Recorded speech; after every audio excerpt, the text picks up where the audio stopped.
What happens when we have no graph? So Erica jumped off a cliff into the ocean. Her height can be modeled by this equation. Before we do anything, first we gotta identify A, B, and C. So remember, in standard form like this, it goes A, B, C. Where A is with the squared variable, the B is with the single variable, and the C is the constant.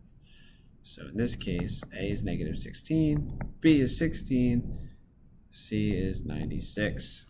So what is her initial velocity? B tells us her initial velocity.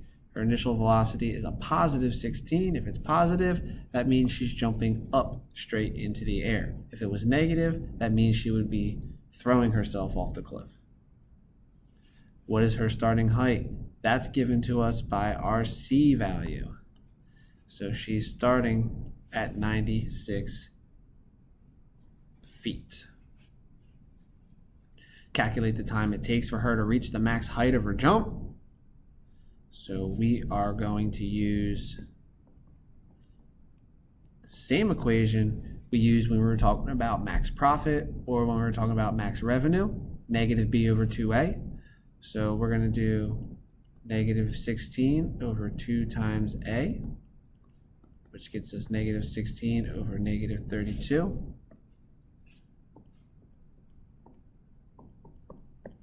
So we end up with 0.5 seconds. It takes her half a second to reach the max height she's going to reach. Now to calculate the actual max height value, we do just like we did with max profit and max revenue. We're going to take the 0.5 and plug it into our original equation at the top. So the height is going to be negative 16, plug in 0.5 squared, plus 16, plug in 0.5, plus 96.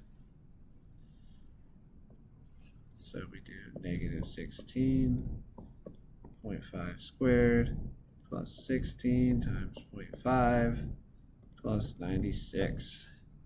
So we get 100 feet is her max height that she's going to reach. But what's her height going to be after 2 seconds? We do the same thing. The only thing we replace, instead of 0.5, we're going to plug in 2.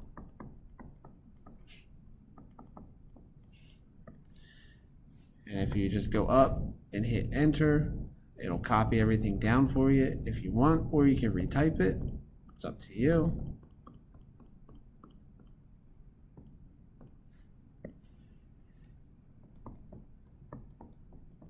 So after 2 seconds, she's going to be at a height of 64 feet.